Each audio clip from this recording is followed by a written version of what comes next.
দেখি দেখি কালকে কই কালকে পাস করে তারপরে তো আমি মোশন করতে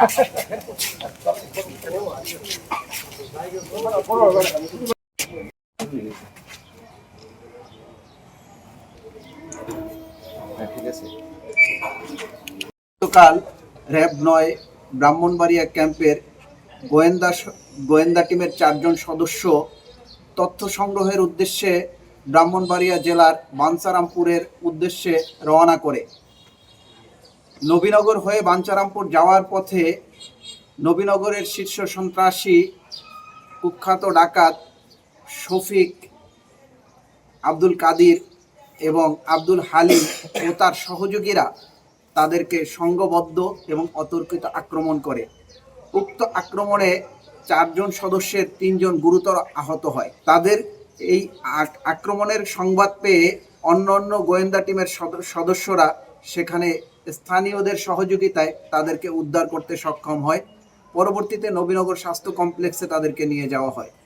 বর্তমানে তারা ৩ জন চিকিৎসাধীন অবস্থায় আছে, তারা গুরুতর আহত।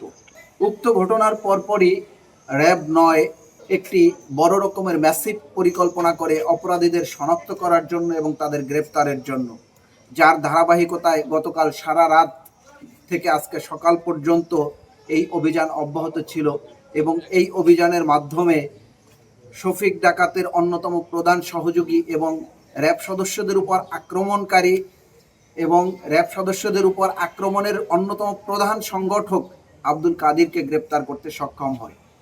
এছাড়াও র্যাব সদস্যদের উপর আক্রমণে সরাসরি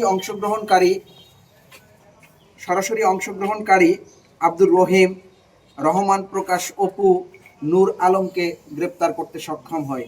এছাড়াও উক্ত ঘটনার একজন সহযোগী একজন নারী সানোয়ারা বেগমকে গ্রেপ্তার করতে সক্ষম হয়।